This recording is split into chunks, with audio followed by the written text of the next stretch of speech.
Tô aqui, tô cheia, aleluia. Meu Deus do céu, não tem como, é inacreditável. Se você está debaixo da coberta, se está debaixo do lençol, levanta, crente, dobra o joelho, chora, sente a presença de Deus, porque a glória de Deus que está descendo sobre esse lugar vai invadir a tua casa, vai invadir o lugar que você está agora. E isso aqui não é conto da carochinha, nem estou falando porque estou na internet com cara de comercial, que você sabe que eu não sei fingir costume. É porque a presença de Deus é real neste lugar. Ainda antes que houvesse dia, eu sou, diz o Senhor, e não há quem possa fazer escapar das minhas mãos. Operando eu, o Senhor, quem impedirá? Aleluia! A paz do Senhor, povo de Deus. Camila, tá ligada? Tô, meu filho. 2h50 da manhã, você acha que eu vou dar bobeira? Tô na fila da madrugada. Buscar-me-eis e me achareis quando me buscardes de todo o coração. Como já diz a avó do meu esposo, de madrugada a fila é menor. Vem com a gente, viu? Eu quero deixar uma porção da palavra de Deus para todo o povo que acompanha a gente agora. Se encontra no segundo livro dos reis de Israel, no capítulo de número 4. Deus confiou algo ao meu coração. E eu quero aqui dizer em que contexto eu estava quando Deus me confirmou a palavra para esta madrugada. Eu estava lavando louça. Eu lavo louça. Grande era a louça. E o telefone tocou e era uma irmã, uma serva do Senhor. E ela estava tão enlutada, perdeu a mãe há tão pouco tempo. E a palavra do Senhor, ela é clara, Ele é pai dos órfãos. Pai dos órfãos. Eu já quero começar a me dirigir a todas as pessoas que estão enlutadas em casa agora. Ele é pai dos órfãos e juiz das viúvas. E ali o telefone tocou e eu já havia me disponibilizado a orar por ela, quando ela precisasse. E então ela disse, faça isso agora. E eu disse, vou fazer agora. Mas que tipo de palavra é o suficiente para alguém que está sem o pai, para alguém que está sem a mãe? E eu disse, Senhor, é só o Senhor mesmo. E enquanto eu orava, pedi ajuda ao Espírito Santo para fazer uma oração que fosse útil, que fosse eficaz naquele momento. E eu dizia, Senhor, o que eu vou dizer? E o Espírito Santo falava comigo, diga agora em oração que eu vou revesti-la, e tudo aquilo que eu não der para ela poder para resolver, eu vou dar a ela a capacidade para administrar. Eu disse, Senhor, eu creio nesta palavra, e eu liberei essa palavra sobre a vida daquela moça. E eu disse, olha, Deus está falando comigo aqui agora, que tudo que Ele não te der poder para resolver, Ele vai te dar capacidade para administrar até que Ele resolva. E eu creio nisso. E Deus falou para mim, é sobre isso que você vai falar na vigília aquela madrugada. Eu disse, Senhor, isso é tão tremendo. Guarde essa frase aí, porque ela é uma palavra de ordem. Que palavra você diz para alguém que enterrou uma mãe? Que palavra você libera para alguém que enterrou um filho? Que palavra você diz para alguém que perdeu um marido? Que palavra você diz para alguém que perdeu um bem que não pode ser substituído, entre tantas outras coisas? Você não pode, às vezes, ter de volta aquilo que você perdeu. Você não pode resolver imediatamente um problema, uma circunstância que se apresentou diante de você. Mas o Senhor está dizendo, todas as vezes que eu limitar o poder que eu posso te dar, o poder que você tem para resolver algo, é porque eu estou querendo desenvolver em você a capacidade de administrar aquilo que ainda não pode ser solucionado. Ele me disse, e eu sei que eu estou repetitivo e não me importo com isso, me importa é que você entenda o que Deus quer falar. E Deus me disse, repita isso, porque se você não gravar nada do que eu pretendo dizer nesses 20 minutos, você precisa guardar isso no seu coração. Aquilo que Deus não te der poder para resolver, Ele vai te dar graça para administrar até que Ele resolva. E Deus trouxe isso em minha memória quando me fazia lembrar da mulher sunamita que recebeu o único filho que ela tinha. Já fazia parte de uma promessa que Deus havia usado o profeta Eliseu para que ela gerasse, uma vez que o marido dela já era avançado em dias. E no verso 20 do capítulo 4, depois desse menino ter saído com o pai pela primeira vez, voltou com uma forte dor de cabeça, entrando dentro de casa e dizia: ai, a minha cabeça, ai, a minha cabeça. E uma mãe conhece um filho e pelo grito, pela dor, pelo gemido, ela obviamente sabia que já não havia muito o que fazer. O texto não conta, mas obviamente sendo mãe, a gente sabe que ela tentou fazer alguma coisa. Ninguém vai receber um filho gritando de dor de cabeça dentro de casa e não vai fazer nada. Com certeza ela deve ter feito o que qualquer boa mãe faria. Abriu ali em meio aos cabelos, viu se machucou alguma coisa. O que está acontecendo? Tentou investigar, mas no final o texto diz que colocou o menino no colo. O texto, na verdade, não fala colo. Ele diz assim, que ela colocou ele sobre os joelhos dela. E ao meio-dia, verso 20, o menino morreu. Colocou o menino sobre os joelhos. Colocou o menino sobre os joelhos. Colocou o menino sobre os joelhos. O problema sobre os joelhos. A incapacidade sobre os joelhos. Colocou a fraqueza sobre os joelhos. A impotência sobre o joelho. Porque tudo isso que o menino representava, ele era o cumprimento de uma promessa, mas que agora ela estava vendo escapar, sem ter absolutamente o que fazer. E joelho para nós é tão profético. Joelho fala de um apelo, joelho fala de uma súplica. Talvez você diga: Camila, mas ela não estava necessariamente orando. Mas joelho fala de colo. E quando é que uma mãe coloca um filho no colo? Então entenda isso. O joelho, ele fala de uma súplica, de um rogo. E o meio-dia fala de um tempo determinado.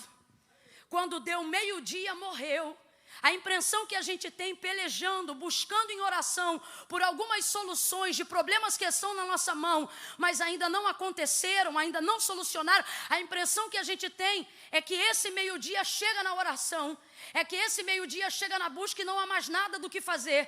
E então começamos a indagar em circunstâncias e começamos a pensar assim: eu já oro há tanto tempo e não aconteceu, eu já oro há tanto tempo e não cumpriu, eu já oro há tanto tempo e não resolveu, eu já oro há tanto tempo e a dívida não foi paga, já oro há tanto tempo e a porta não foi aberta, já oro há tanto tempo e meu marido não está liberto, já oro há tanto tempo e ainda não foi curado, já oro há tanto tempo e ainda está nas drogas, já oro há tanto tempo e mesmo assim se mantém morto.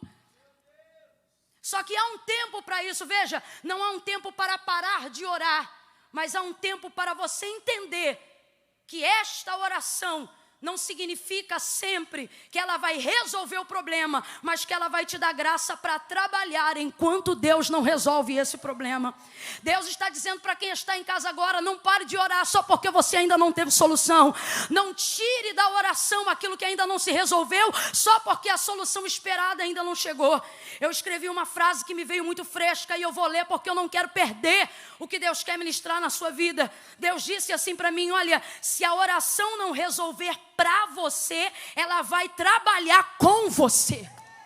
Então você tem que continuar orando, mesmo que este menino ainda não esteja liberto, mesmo que esta casa ainda não esteja restaurada, mesmo que a vacina contra o Covid ainda não esteja pronta, você precisa continuar orando, porque quando Deus não trabalha diretamente na oração para você, Ele vai usar esta oração para fortalecer você, enquanto não resolve este problema. É por isso que a gente não fica maluco, gente, eu tenho que falar. Alguém diz: vai para a igreja pregar 3 horas da manhã, para quê? Vai orar, vai ficar com a televisão ligada, com o celular ligado, gastando internet, uma hora dessa para quê? Vai continuar fazendo as coisas de Deus para quê? Se a resposta ainda não veio, eu vou continuar fazendo para que eu continue vivendo, para que eu continue adorando, para que eu... Daí alguém diz assim: Camila, mas será que vai dar jeito? Parece que nada mudou. Me faz lembrar de Gideão malhando trigo no lagar. Quando o anjo do Senhor se apresenta para ele para estabelecer um tempo de solução. Mas enquanto ele não tinha solução, Gideão estava com a administração. Qual que é a administração? Ele é um gestor, está malhando o trigo no lagar. Lagar não é lugar de malhar o trigo, mas é onde ele pode fazer naquela hora. Então, quando o anjo diz, varão valoroso, o Senhor é contigo, ele responde, se o Senhor é comigo, por que eu estou aqui? Tipo assim, se o Senhor é comigo, por que eu estou com esse problema? É porque o Senhor é contigo que você está no lagar, porque se não fosse contigo, não tinha trigo, não tinha lagar, não tinha nada. Você diz, Camila, está muito difícil. E o Senhor está dizendo, eu te dei capacidade para administrar essa situação difícil. Eu estava em casa e Deus falou comigo. Hoje eu vou falar com pessoas que estão em casa e precisam compreender que a solução não foi dada na mão delas. O Senhor falou comigo. Você precisa despertar gente que está entrando com a cabeça em parafuso, dizendo, não, porque eu sou crente, eu tenho que resolver. Não, porque eu sou profeta, eu tenho que fazer acontecer. Não, porque eu sou pastor, eu tenho que dar jeito nisso. Não, porque eu sou um pregador, eu tenho que liberar uma palavra. E o Senhor está dizendo, sua oração não salva, sua oração não cura. Não, Camila, não, quem faz isso é Jesus. Quem cura é Jesus, quem salva é Jesus, quem liberta é Jesus. Agora, se a maneira de Jesus operar é você carregando no joelho, então administra isso. Se você está em casa perto de alguém, olhe para esta pessoa agora. Oi, que saudade de dizer isso. Ai, Camila, eu não gosto, o problema é seu, eu estou falando. Crede em Deus e estareis seguros. Crede que nessa madrugada eu estou como profeta e você vai prosperar sobre essa palavra. Se está perto de alguém, vira para essa pessoa na sua casa e diga para ela aí agora, administra!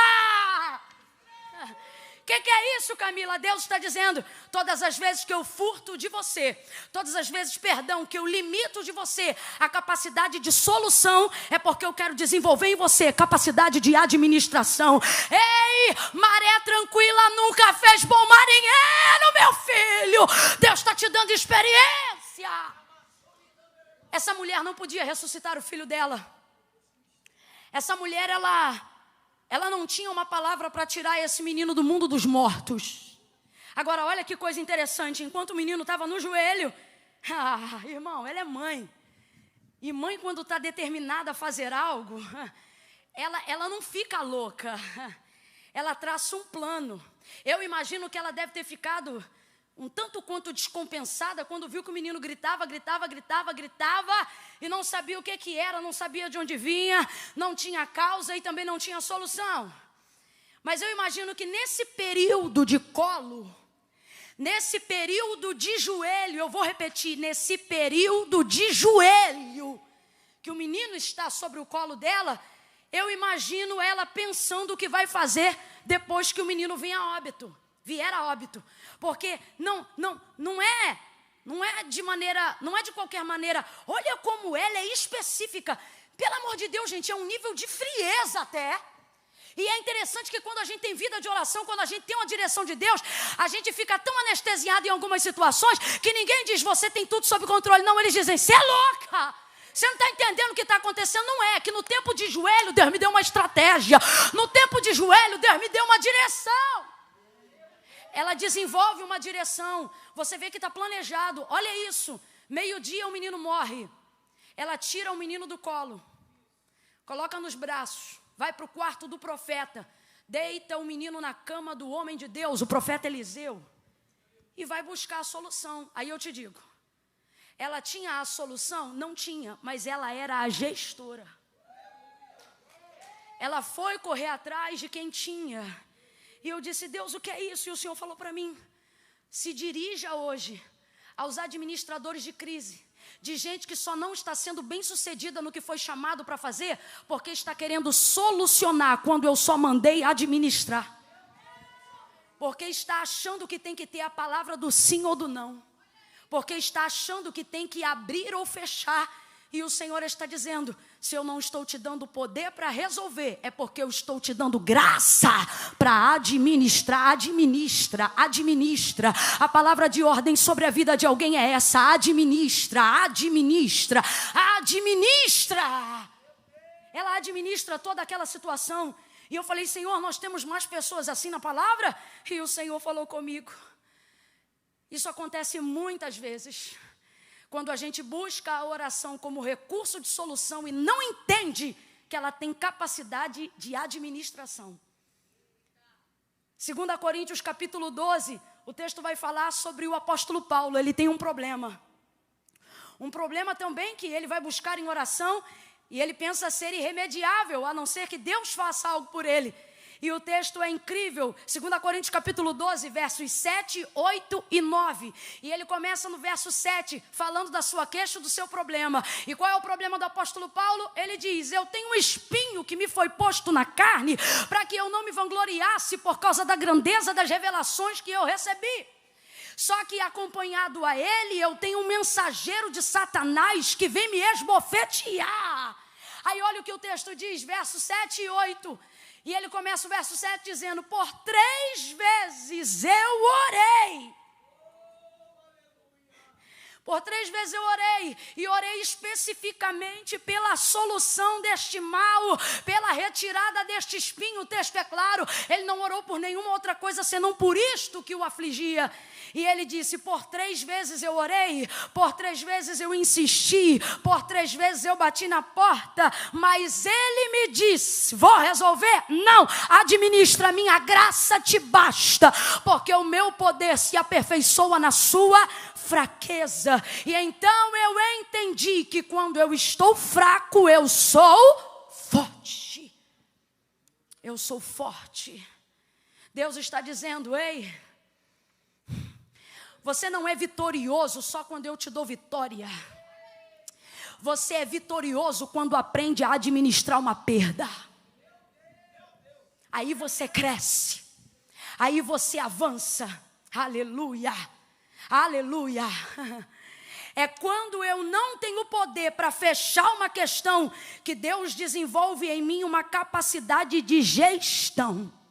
Aonde estão as pessoas que nesse tempo de crise serão administradores de toda essa situação? Não é a primeira vez que o apóstolo Paulo passa por isso. Por exemplo, quando ele escreve a carta aos Romanos no capítulo de número 7, ele deixa muito claro que há diante dele, por exemplo, uma guerra que não pode ser por ele vencida. Há diante dele, por exemplo, uma guerra que não pode ser por ele mesmo definida. Qual? Batalha entre carne e espírito.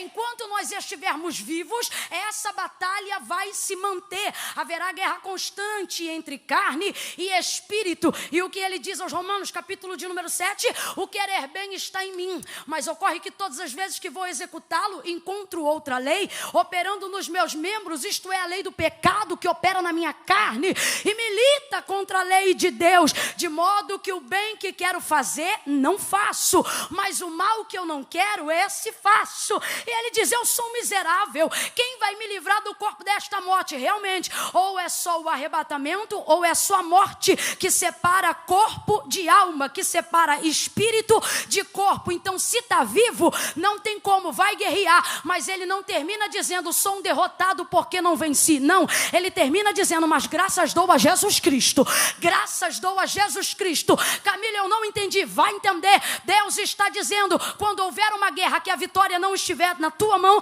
vai dando graça para mim que eu dou graça para ti. Vai dando graça para mim que eu dou graça para ti. E você vai administrar. É como se Paulo estivesse dizendo assim: Deus, dá para resolver comigo vivo? Ele estivesse dizendo: não, mas dá para administrar. Administra. Aleluia. Aleluia. Marcos capítulo de número 5. Camila, você está diferente? Tô mesmo. Marcos capítulo de número 5. 12 anos de administração. 12 anos administrando. 12 anos. 12 anos.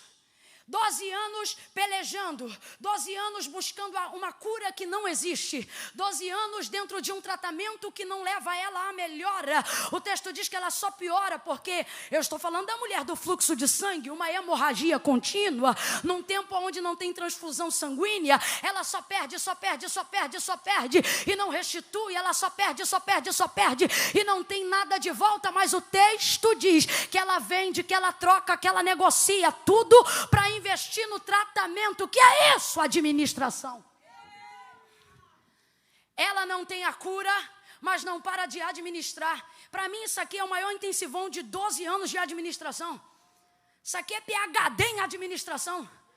Agora veja, tudo aquilo que ela fez Não dava para ela cura, mas não tirava dela a capacidade de administração. E alguém diz, Camila, Jesus curou. Exatamente, foi Jesus que curou, porque quem resolve é Ele. Mas se ela não tivesse administrando 12 anos, é ruim que ela estava diante da oportunidade de ser curada quando Jesus passou pelas cercanias dela. Camila, eu não entendi. Vai entender que eu vou falar rasgado. Não é porque Ele cura câncer que você interrompe a quimioterapia. Faz o tratamento. Deus está falando com alguém essa madrugada.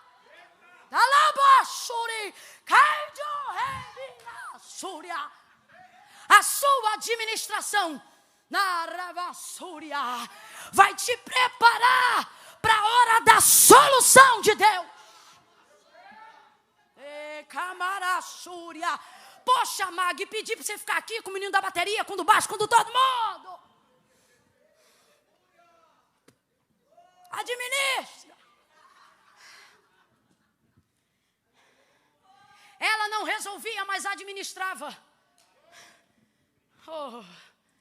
Eu lembro que as nossas avós não tinham tanta medicina, mas elas administravam o negócio. Fazia o que podia. Você está aí em casa e você diz, Camila, eu não vejo em mim condições de resolver. Você não vê porque você não tem, então para de brigar. Desce na labassúria. Desce. 12 anos. Não tem a cura, mas administra. Vai se preparando. A primeira vez que eu li sobre a passagem da mulher do fluxo de sangue na Bíblia, o Senhor disse assim para mim. Depois eu até reproduzi para as pessoas, mas a experiência foi pessoal. Mas eu vou dizer para você o que Deus disse para mim. A primeira vez que eu li sobre a mulher do fluxo de sangue na Bíblia, Deus disse assim para mim, faça alguma coisa, mesmo que eu ainda não esteja fazendo nada. Ele estava dizendo para mim, faça alguma coisa por si mesma. Deus ama quem luta. Deus ama quem não desiste. Deus ama um Bartimeu que grita, filho de Davi, tem compaixão de mim. Mesmo que alguém diga, calha a boca, cego, ele não vai te ouvir. Filho de Davi, tem compaixão de mim. Deus ama uma cananeia que não desiste. Aonde alguém diz, despede a que vem gritando atrás de nós. Mas ela continua, filho de Davi, tem misericórdia de mim. Deus ama alguém que não desiste. Quando eu estava pensando sobre essas coisas que o Espírito está compartilhando ao meu coração, o Senhor disse assim para mim, veja aí, quais são as pessoas mais bem-sucedidas no mundo? Financeiramente falando, é claro. E aí eu fui no Google e botei lá, me dei aí a lista das pessoas mais bem-sucedidas no mundo. E nós temos 7 nomes que encabeçam a Forbes nos últimos 3 anos. Os 7 nomes, aí eu não aguentei. Nenhum deles foi inventor de nada. Eles não inventaram nada. Esses aí é só se eu botasse a lista do Nobel disso ou daquilo. Eles não inventaram nada. Os homens mais bilionários. Camila, o que é mais bilionário? Não sei, deve ser quase trilhardário. Os homens mais bem-sucedidos financeiramente, os donos das maiores empresas, os donos dos maiores conglomerados empresariais, eles não inventaram nada. Vou te dizer outra coisa, eles também não abriram nada.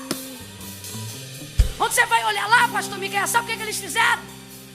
Eles só administram o que alguém já fez.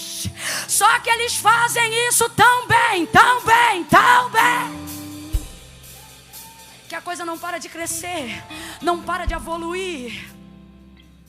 Você acredita que tem administrador dentro de empresa que é tão bom, que o pessoal vota para tirar o CEO da empresa, mas não tira o administrador-chefe?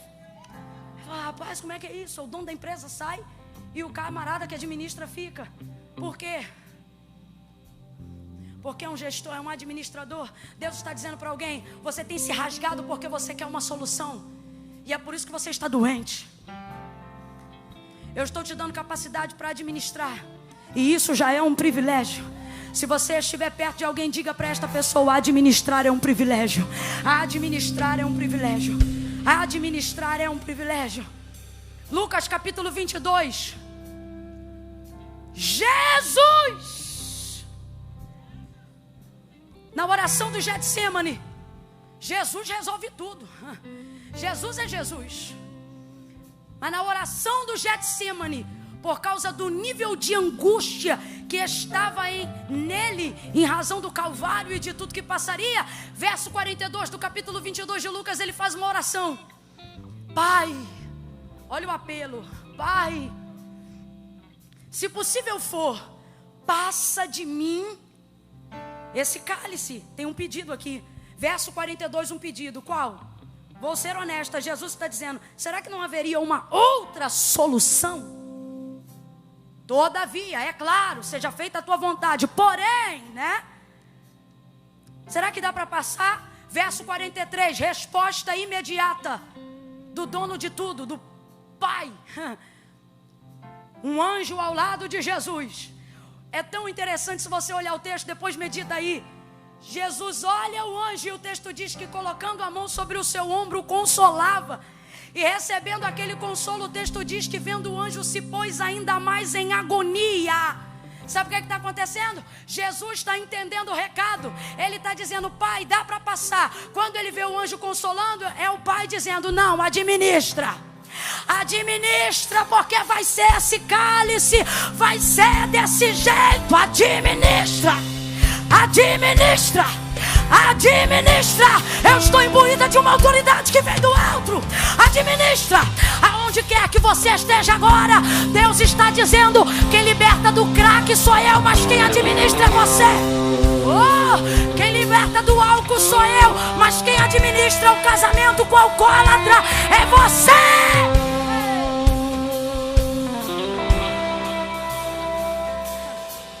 É como se o pai estivesse dizendo: filho, administre isso aí. Porque qual foi a frase que eu disse aqui no início? Eu disse que tudo que Deus não te dá poder de resolver, vai te dar graça para administrar, até que Ele resolva. Em Lucas 22 o que eu vejo é isso. Eu vejo o pai dizendo: administra Lucas 22, que daqui a 3 dias eu te dou João 19.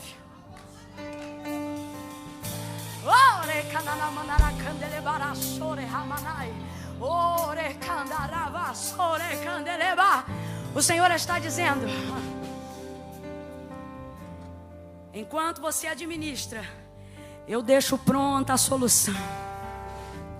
Se até o Filho de Deus passou por um momento na vida que o fez compreender que não era hora de resolver, mesmo falando com o dono de todo o poder, mas era hora de administrar. Você precisa parar de arrancar cabelo. Precisa parar de andar nessa casa igual uma barata tonta. Ai, porque eu tenho que fazer, porque eu tenho que resolver. Você só tem que administrar. Um dia após o outro. Já viu a oração do Pai Nosso? O pão nosso de cada dia. O que ele está dizendo? Administra aí o dia a dia. João capítulo de número 1, Deus falou para mim: fecha nele, que foi o melhor administrador. João, tanta graça. João capítulo de número 1, tanta graça, tanto poder. Ministrando um culto no deserto, vamos dizer assim, batizando uma renca de gente com água. Tanta virtude, tanto poder, que alguém pensou: a solução está com ele. E chegaram para ele e disseram: João, fala a verdade, tu és o Cristo. E o texto diz: e falou a verdade e não mentiu, dizendo: não o sou. Mas por que vocês pensam que eu sou Cristo? Ora, porque tu resolve, porque tu tem poder. Estou aqui parafraseando para você entender João 1. Tu és o Cristo. Não, eu não sou o Cristo. Eu sou aquele que vai adiante, aquele que prepara o caminho. Eu sou apenas a voz que clama no deserto. Ele diz: eu vos batizo com água. Ele está dizendo: eu só estou administrando. Depois de mim vem coisa muito forte. Ele vos batizará com fogo. Tem administradores que são tão eficazes, tão úteis, tão capazes na sua administração, que alguém pensa: é o dono da solução. E João diz: não, eu sou só um administrador. Você entende? Voz do que clama no deserto, prepara o caminho. Oh, aplana a vereda, abre o espaço. E João vai abrindo o espaço, dizendo: eu não sou. Aquele que vem após mim é maior do que eu, do qual eu não sou digno de desatar a sandália dos seus pés. Eu vos batizo com água para arrependimento dos vossos pecados, mas ele vos batizará com fogo. Oh, com fogo. Deus está dizendo: faz como você pode, que depois eu vou fazer o que você não pode. Saber que Deus tem poder para resolver esta crise não tira de nós a responsabilidade de administrar isso em oração. Saber que Deus tem poder para pagar uma dívida alta não tira de nós o compromisso de saber se pode parcelar.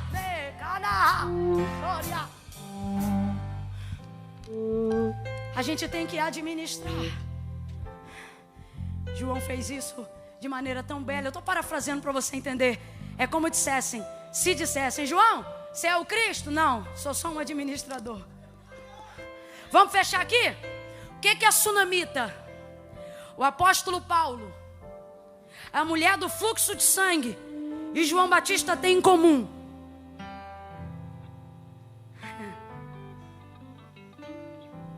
a capacidade de administrar coisas que só Deus pode resolver.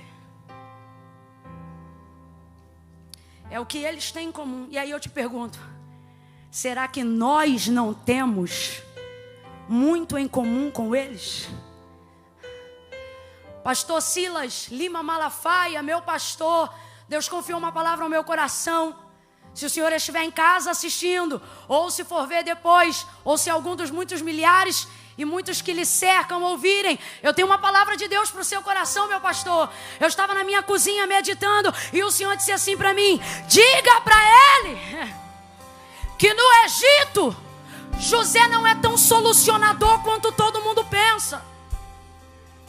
No Egito, a gente vê José no meio da crise e pensa que ele chega para resolver. Mas se você olhar, a solução temporária que José promove não é a capacidade de dizer quem vai, quem fica, quem sobe ou quem desce. É a capacidade de ver além e de administrar. Por exemplo, no tempo da escassez e da fome, ele não sabia, ou melhor, no tempo da escassez e da fome, ele não tinha como fazer a semente produzir. Ele não tinha como determinar uma estação de colheita num tempo de vaca magra. Mas ele teve capacidade econômica para administrar. Deus me mandou dizer: diga ao seu pastor que não carregue o fardo da solução. Ele é José. Eu dei a ele capacidade de administração. Oreva, canta.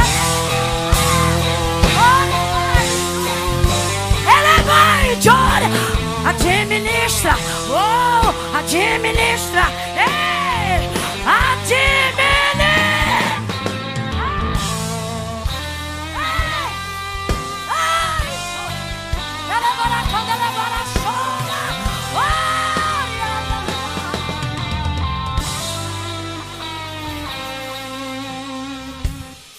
às vezes a nação, a família. Agora estou falando de nós, um pai, uma mãe, um esposo, uma esposa.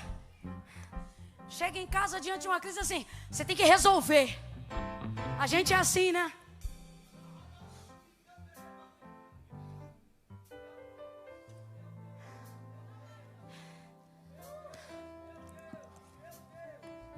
Mas está na hora da gente aprender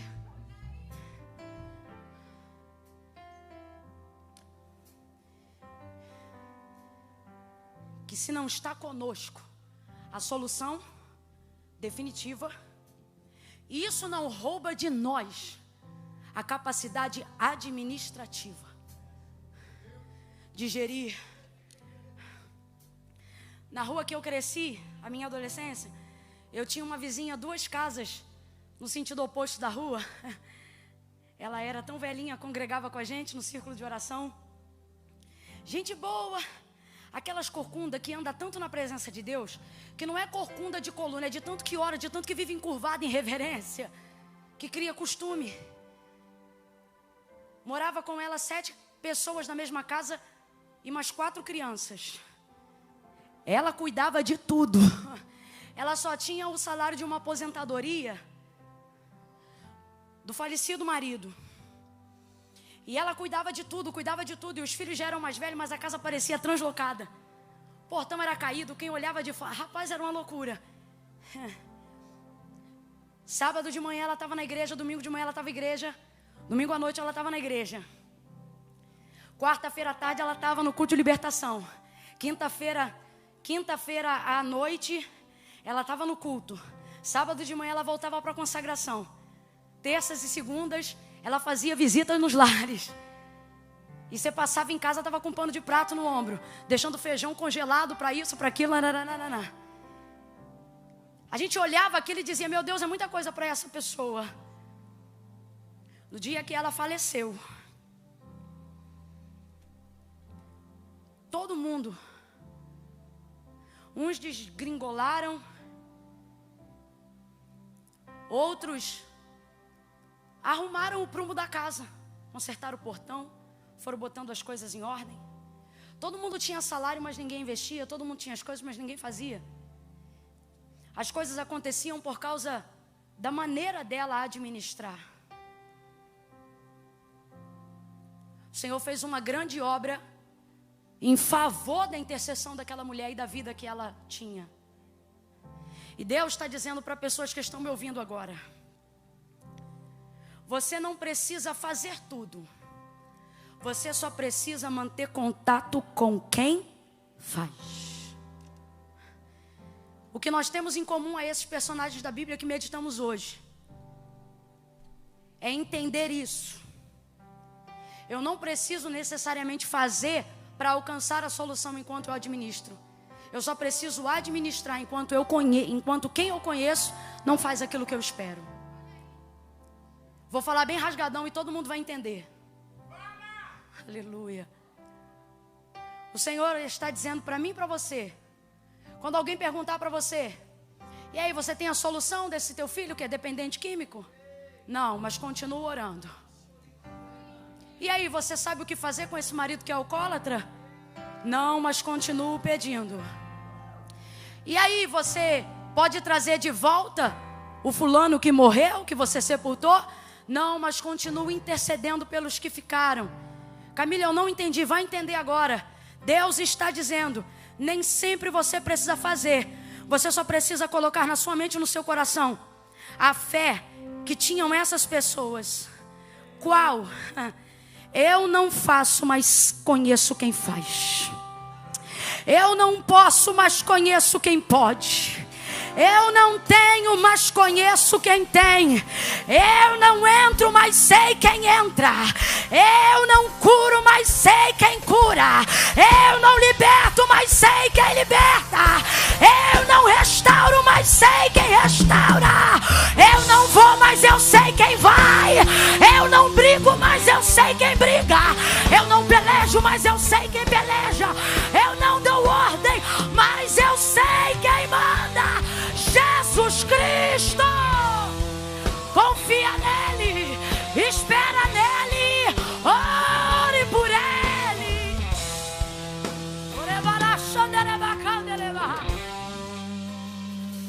Pastor Eliel, quem canta agora? Kézia, sobe pra cá correndo. Enquanto Kézia vem pra cá, você aonde estiver agora, fecha o olho, você só precisa ouvir a minha voz. Eu não tenho a solução, mas falo com um que tem. Eu não vou te dizer o que você tem que fazer, mas vou falar com quem pode te dar a direção para que você faça o que precisa fazer, enquanto ele não resolve o que você precisa que ele resolva. Fecha os teus olhos aí agora. Bota a mão no teu coração. Se você estiver em casa agora, bota o áudio aqui, ó, no ouvido. Vai na porta de quem já está dormindo e mete a mão. Oh, se a criança está enferma, e agora? Bota a mão lá no berço. Se sentir vontade de colocar alguma coisa no lixo, agora coloca. Se quebrar alguma coisa, agora joga fora. Camila, cuidado, hein?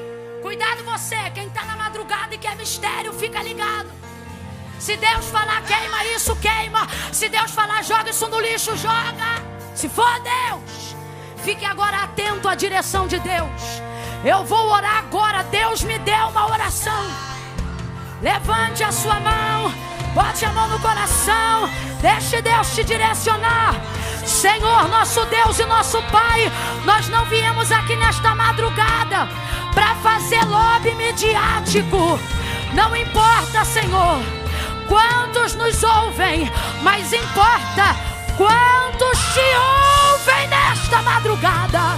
Nós te clamamos agora, restaura a capacidade administrativa, restaura a capacidade gestora desse chefe de família que perdeu o comando, dessa mãe que perdeu o rumo, deste filho que não sabe o que fazer, deste empresário que se sente sem direção. Deus, restaura a capacidade administrativa que tu deu a Adão, a capacidade administrativa que o Senhor deu a Paulo, a capacidade administrativa que o Senhor deu à mulher do fluxo de sangue.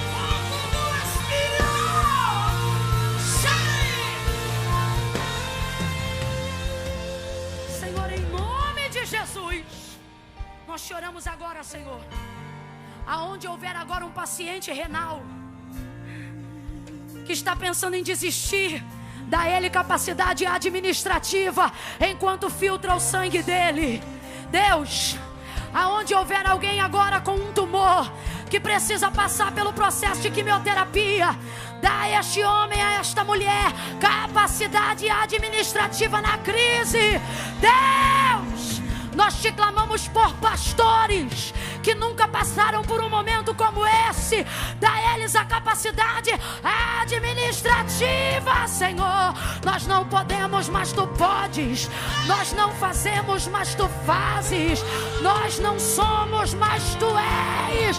Eu faço agora a minha oração como a palavra de Jó.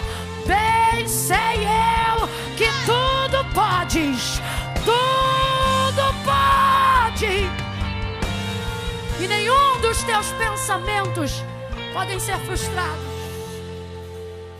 Mas enquanto o Senhor não dá o ultimato, enquanto o Senhor não toca na prova comprobatória, enquanto o Senhor não coloca a sentença na boca do juiz, enquanto o Senhor não permite a saída do último laudo do exame, enquanto o Senhor não tira do crack da Cracolândia essa menina, enquanto tua mão não restaura esse casamento, enquanto tu não completa a obra, dá a essa mulher, a este homem, a unção de governo, a capacidade de administração.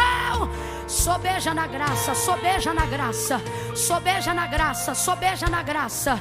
Em nome de Jesus nós oramos assim. Quer se adora, porque o Senhor vai entrar em lares agora.